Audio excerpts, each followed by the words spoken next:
ఆదికాండము 49వ అధ్యాయము. యాకోబు తన కుమారులను పిలిపించి ఇట్లనెను, మీరు కూడి రండి, అంత్యదినములలో మీకు సంభవింపబో సంగతులను మీకు తెలియజేసెదను. యాకోబు కుమారులారా, కూడివచ్చి ఆలకించుడి, మీ తండ్రి అయిన ఇశ్రాయేలు మాట వినుడి. రూబేను, నీవు నా పెద్ద కుమారుడువు, నా శక్తియు నా బలము యొక్క ప్రథమ ఫలమును, ఔన్నత్యాతిశయమును బలాతిశయమును నీవే. నీళ్లవలె చంచలుడువై నీవు అతిశయం పొందవు. నీ తండ్రి మంచం మీదకెక్కితివి, దానిని అపవిత్రం చేసితివి. అతడు నా మంచం మీదకెక్కెను. షిమ్యోను, లేవి అనువారు సహోదరులు, వారి ఖడ్గములు బలాత్కారపు ఆయుధములు. నా ప్రాణమా, వారి ఆలోచనల్లో చేరవద్దు. నా ఘనమా, వారి సంగముతో కలుసుకొనవద్దు. వారు కోపం వచ్చి మనుషులను చంపిరి. తమ స్వేచ్ఛ చేత ఎద్దుల గుదికాలి నరములను తెగగొట్టిరి. వారి కోపము వేండ్రమైనది, వారి ఉగ్రతయు కఠినమైనది. అవి శపింపబడును. యాకోబులో వారిని విభజించెదను, ఇశ్రాయేలులో వారిని చెదరగొట్టెదను. యూదా, నీ సహోదరులు నిన్ను స్తుతించెదరు. నీ చెయ్యి నీ శత్రువుల మెడమీద ఉండును. నీ తండ్రి కుమారులు నీ ఎదుట సాగిలపడుదురు. యూదా కొదమసింహము, నా కుమారుడా, నీవు పట్టిన దాని తిని వచ్చితివి. సింహం వలన గర్జించు ఆడసింహం వలన అతడు కాళ్లు ముడుచుకొని పండుకొనెను. అతని లేపువాడెవడు? షిలోహు వచ్చు వరకు యూదా యొద్ద నుండి దండము తొలగదు, అతని కాళ్ల మధ్య నుండి రాజదండము తొలగదు. ప్రజలు అతనికి విధేయులై ఇందురు.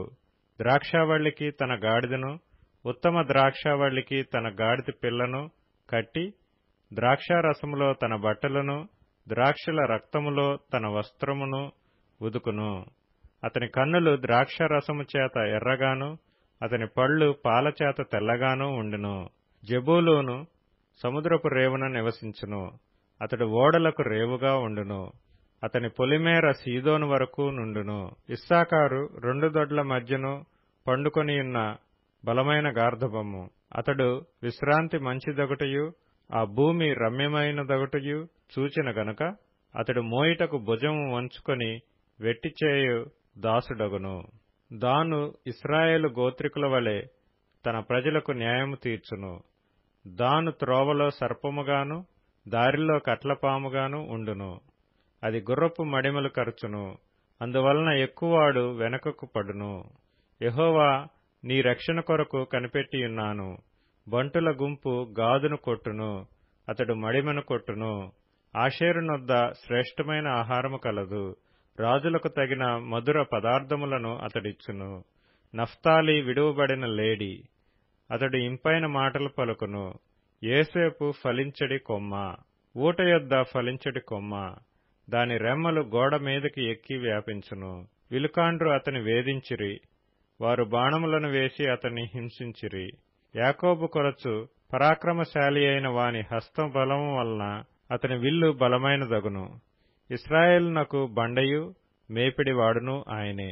నీకు సహాయం చేయు నీ తండ్రి దేవుని వలనను, పైనుండి మింటి దీవెనలతోనూ, క్రింద దాగియున్న అగాధ జలముల దీవెనలతోనూ, స్తనముల దీవెనలతోనూ, గర్భముల దీవెనలతోనూ నిన్ను దీవించు సర్వశక్తిని దీవెన వలనను అతని బాహుబలము దిట్టపరచబడును.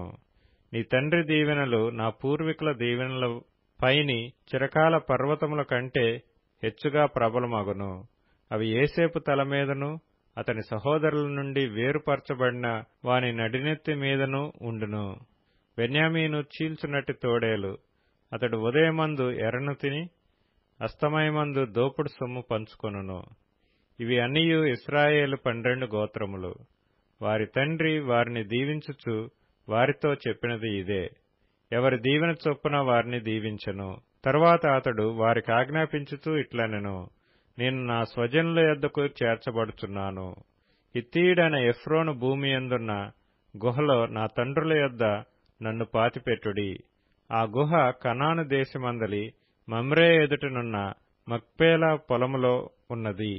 అబ్రాహాము దానిని, ఆ పొలమును హిత్తీయుడగు ఎఫ్రోను యొద్ద శ్మశాన భూమి కొరకు స్వాస్థ్యముగా కొనెను. అక్కడనే వారు అబ్రాహామును అతని భార్య అయిన శారాను పాతిపెట్టిరి.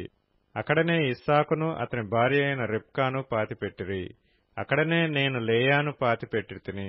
ఆ పొలమును అందులోనున్న గుహయు హేతు కుమారుల యొద్ద కొనబడినదనెను.